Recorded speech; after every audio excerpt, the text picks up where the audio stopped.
Coming up in our newscast tonight. Typhoon Soulik has already hit Jeju hard this morning, causing chaos including damage to facilities and people being swept away. It's moving northeast, set to reach Gwangju tonight. The government announced temporary closure of schools in select areas and set up websites and national typhoon centers. Crisis Management Center President Moon Jae-in called for all-out efforts to minimize damage and to pay particular attention to ensure safety of family reunion participants. There are concerns as the set venue for reunion of war-torn families will likely come under the influence of the typhoon. For now, Seoul's Unification Ministry has no plans to change the schedule of Friday's InterKorean event. News Center begins now.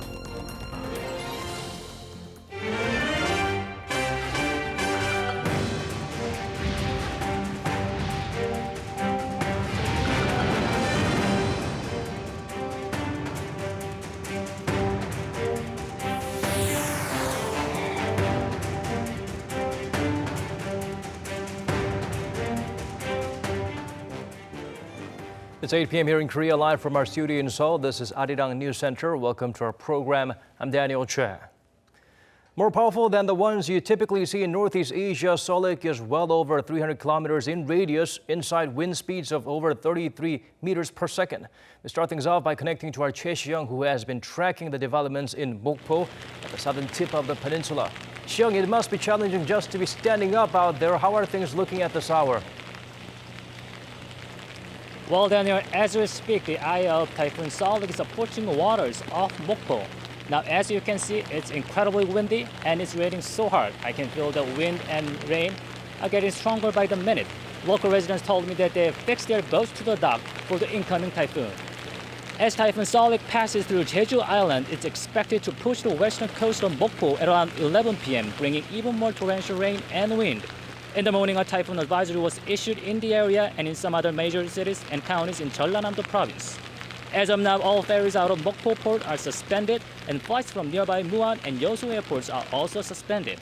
Local ferry owners here in Mokpo all moved their relatively small ships to the ground to avoid the possible loss of or damage to their property. The larger boats are tied to the dock with strong ropes. Most of shops and restaurants nearby the port are closed down.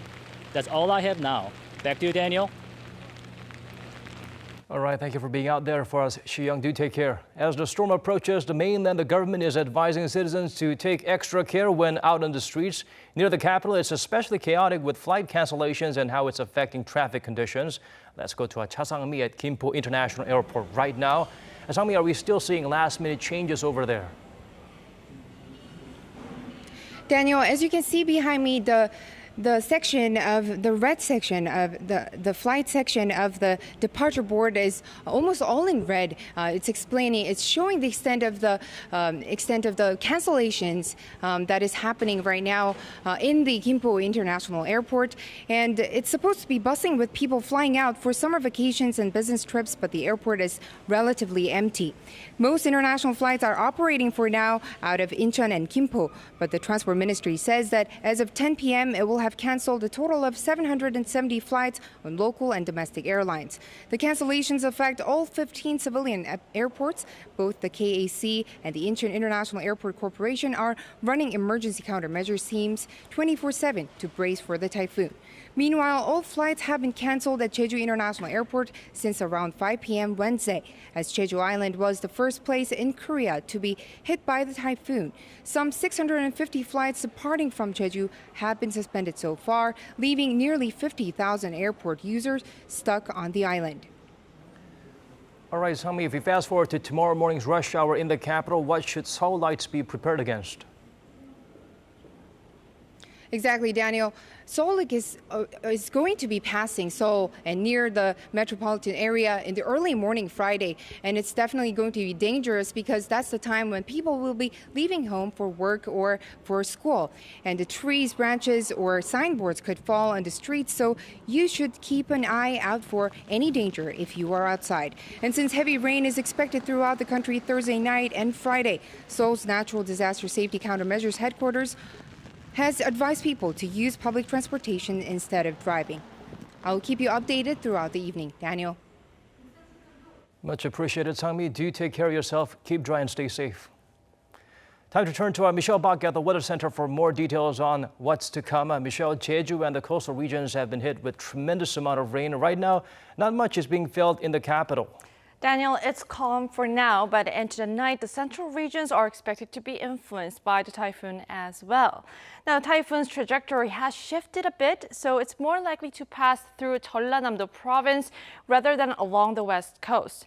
Now, gaining back its speed at 23 kilometers per hour, this has altered its course as well as the times as it will approach the certain regions. So, Soulik is now expected to reach the nearest to Seoul at around 9 a.m. tomorrow morning and leave the peninsula through Gangneung, Gangwon-do province by 3 p.m. Now, at this point, Jeollado and Gyeongsangnam-do provinces have been upgraded into typhoon warnings. Throughout the evening, most of the nation is expected to be under a typhoon alert as well.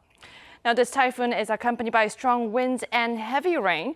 And tonight until tomorrow afternoon, most of the nation is expecting between 50 and 100 millimeters of rain.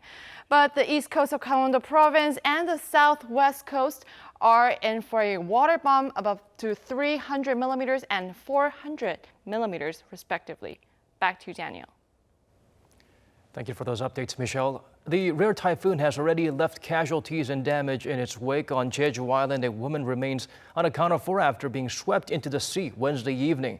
The strong gust of wind and rain knocked over trees, battered facilities, and caused power outages across 12,000 households. To minimize further damage, regional government and related ministries are on duty around the clock as of this afternoon. Education authorities ordered kindergartens, elementary and middle schools to close tomorrow and have recommended the same measures for high schools. While Friday isn't declared a holiday, Prime Minister Lee Na-kyun instructed all firms to allow employees with children to take a day off. Large firms such as Naver Lab have already decided to let their workers stay home or take early leave. As the storm continues to affect the country, everyone in Korea is bracing for the worst, channeling all this energy into ensuring the nation's safety. President Moon Jae-in urged all-out measures to minimize the damage from the natural disaster. Shin Se-min shares with us his remarks. Postponing a pre-scheduled meeting Thursday, President Moon is giving all of his attention to the storm and the nation's response to it, with Typhoon Soulik already causing some casualties and property damage. And going personally to the crisis management center set up at the National Security Office, the president ordered once again that the government do all it can to prevent any more. 태풍이 지나갈 오늘부터 내일까지 이틀간 우리 정부 그리고 지자체가 보유하고 있는 위기 관리 능력을 남김없이 발휘해서 국민들 피해가 최소화되고 또 걱정도 또 최소화될 수 있도록 그렇게 함께 노력해야겠습니다. President Moon exchanged updates with the heads of Korea's 17 local governments about the latest on the storm and the response measures and asked them to do their best to minimize the damage. He stressed that the safety of the people comes first and also called on private entities to adjust working hours so people can have a safe commute. Already, public schools in the capital Seoul and several other areas have been closed. He also told officials to make sure the South Koreans attending the family reunions at the North's Mount Kumgang, most of whom are elderly, are kept safe. And as for how any restoration work will be done once the storm passes, the president ordered the government to look into measures like special grants for the regions hardest hit. Shin Se-min, Arirang News. Let's shift our focus to the do's and don'ts when we are near the area hit hard by the storm. South Korea's safety ministry gave out some instructions on how to be prepared for the impact. Yoon Jung-min outlines what they are. Forecasters say the storm will be as strong as Typhoon Kompasu, which caused 5 deaths in 2010. Soulik is expected to put many lives and property in peril as it passes over the country, so the Ministry of the Interior and Safety and the Korean Meteorological Administration are each running a disaster safety website and a national typhoon center. They are providing guidelines on how to prepare. The Safety Ministry is also advising people to put tape in an X shape across their windows to prevent them from shattering in the strong wind. In case of torrential rain, the websites advise families to decide ahead of time on a place to meet if they lose each other. Also, it recommends that residents stock up on things like medication, drinking water, and emergency food supplies. Motorists should fill up with gas, and people should make sure outdoor drainage is clear of debris so that it doesn't flood. When the storm makes landfall, residents are advised to lock the doors and windows for safety. They should refrain from using electric appliances and shut off the power. Drivers should slow down and avoid driving across flooded roads. The ministry warns everyone to avoid places outdoors where there could be flash flooding, landslides, or beaches where the waves could surge far onto the shore. Yoon Jung-min, Arirang News.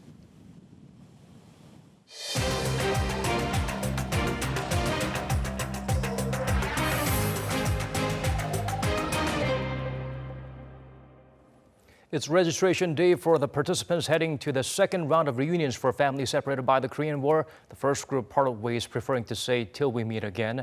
Today, our Park Hee-jun is in Sokcho near the InterKorean border, where the elderly citizens have gathered ahead of their trip up north. Hee-jun, we understand there are no words to describe the emotions coursing through their body right now. That's right, Daniel. Not even the weather could ruin the mood ahead of the reunion, because after tonight, these families will finally be able to meet their beloved ones in North Korea, which for them is a dream come true. Now, these are the South Korean relatives of the chosen 81 people selected by the North, and that means 326 participants in total from the South. They arrived here at the Hana Resort in Sokcho this afternoon to register for the event, and they told reporters how happy they are ahead of the reunion, and they also showed us the presents they had prepared for their brothers, sisters, and other relatives. Although many were worried about the weather, it was clear how much they had been looking forward to the reunion. Tomorrow morning, these families will finally cross over to the north, and they will be reunited with their relatives on Friday afternoon for the first time in nearly 7 decades. Over 3 days, they will be given a total of 12 hours to see each other. Both group and individual reunions are planned for them throughout. Now, unfortunately, the weather could be a problem as Typhoon Soulik is heading towards Mount Kumgang.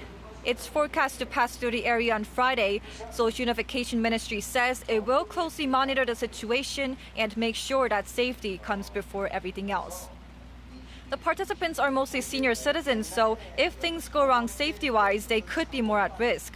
Officials on site have been thoroughly inspecting the facilities, and the two Koreas will be keeping close contact in case of emergencies.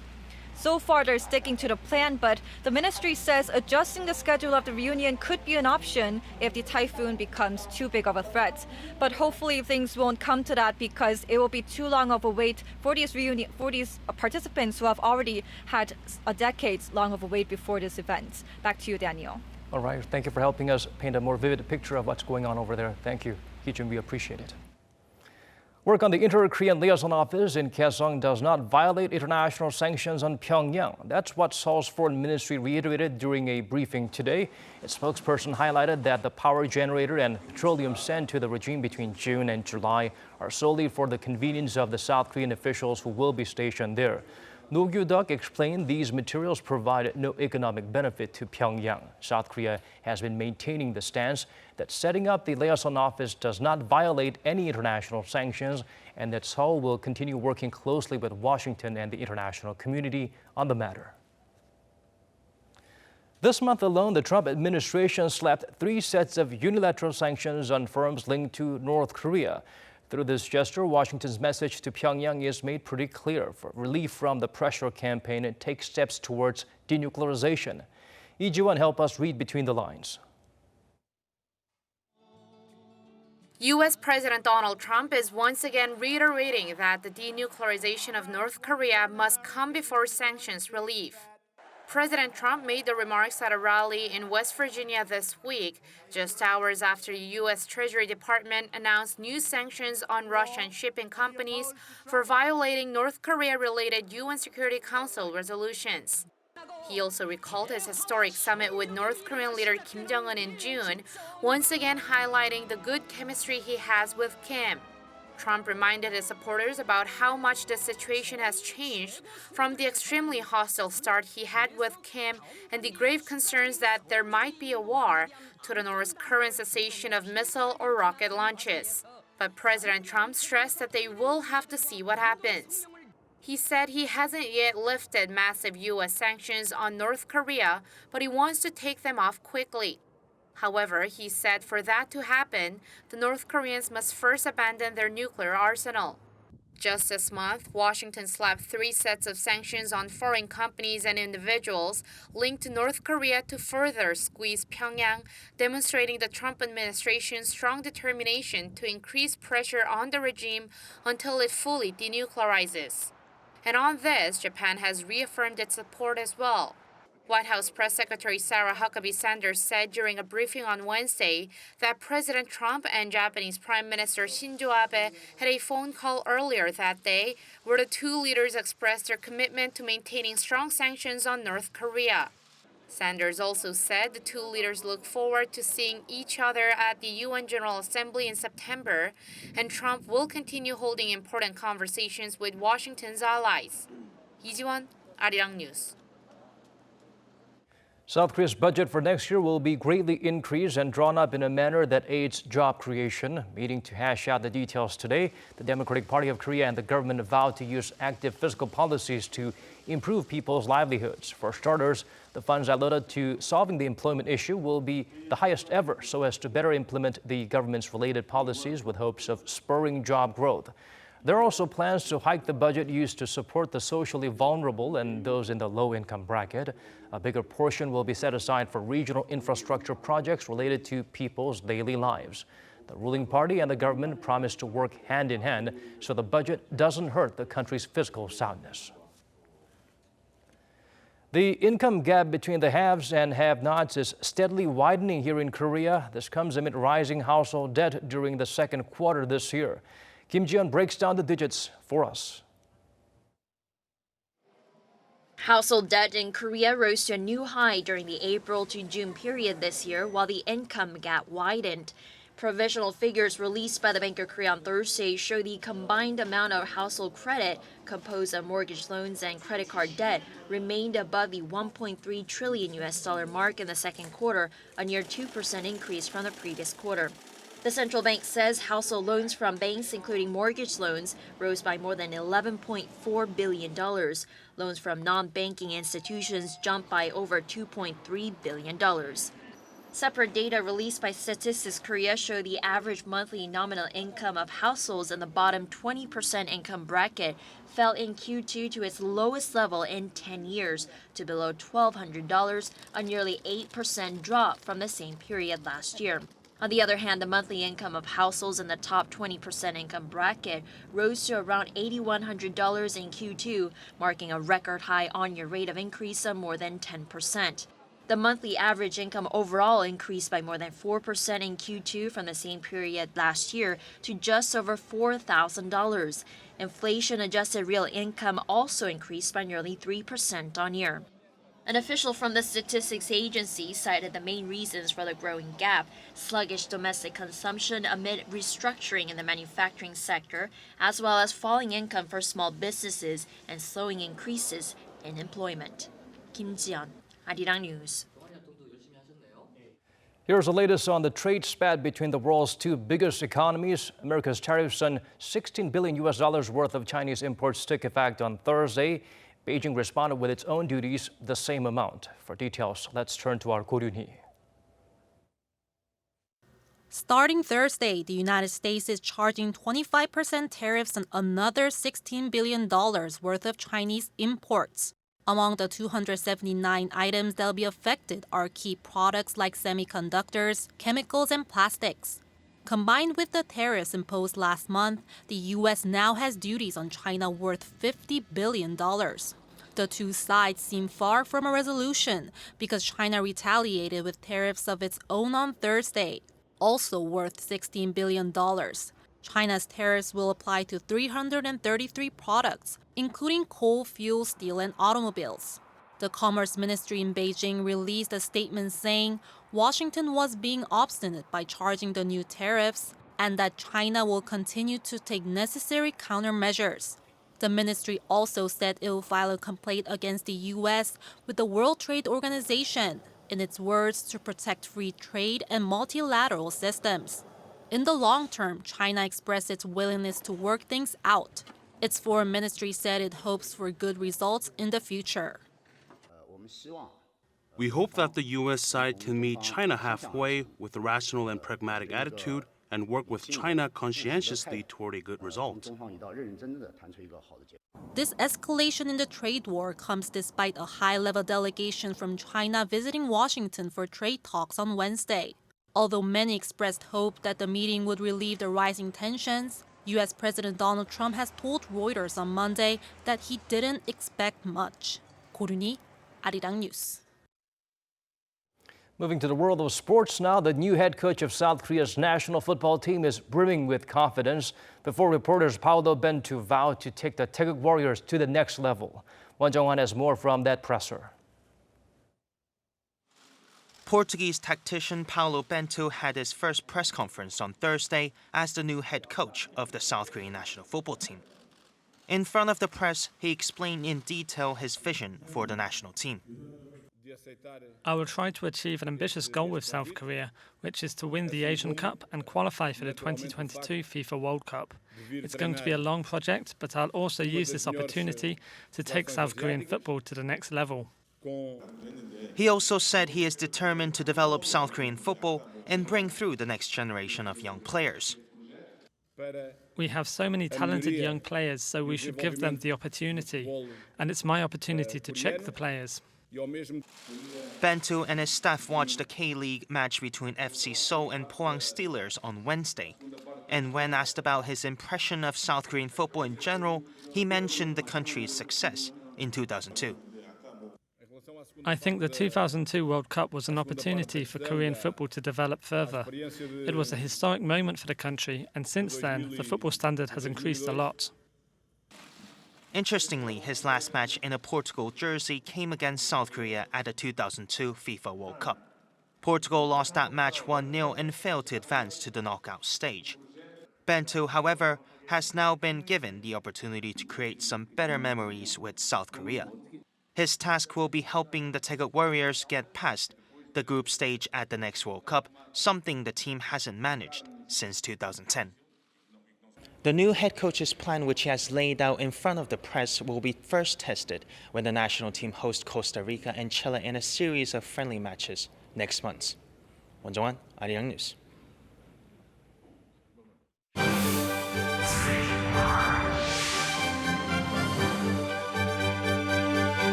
Over in Indonesia, the excitement hits up for the Asian Games. South Korean athletes continue to strut their stuff in various events. The team still sits third in the medal standings. Sabobin brings us the highlights.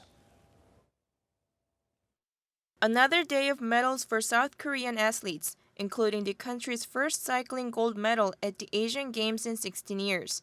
Cyclist nat'l captured that gold in the women's road event on Wednesday.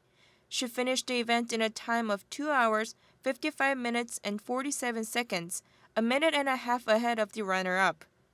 Over in shooting, South Korean star Shin Hyun-woo won a gold medal in the men's double trap competition on Thursday.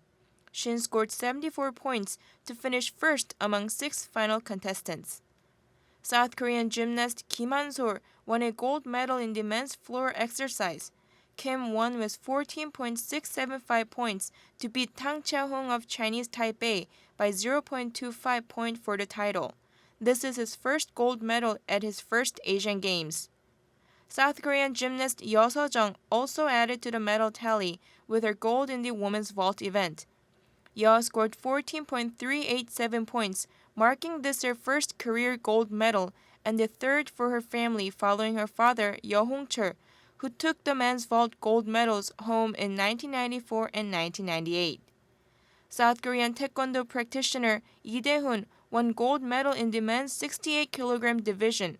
This is his third consecutive year winning a gold in the Asian Games, even after moving up a weight class this year. Lee is the first person to win 3 consecutive gold medals at the Asian Games since taekwondo became an official event in 1986. Coming up later on Thursday, the highlight of the day for South Korea is the swimming women's 800-meter freestyle final at 8:23 p.m. Korean time. Also, there's the fencing men's saber team final at 9 p.m. and the round of 16 men's football match between South Korea and Iran, which kicks off at 9:30 p.m. 서보빈, Arirang News.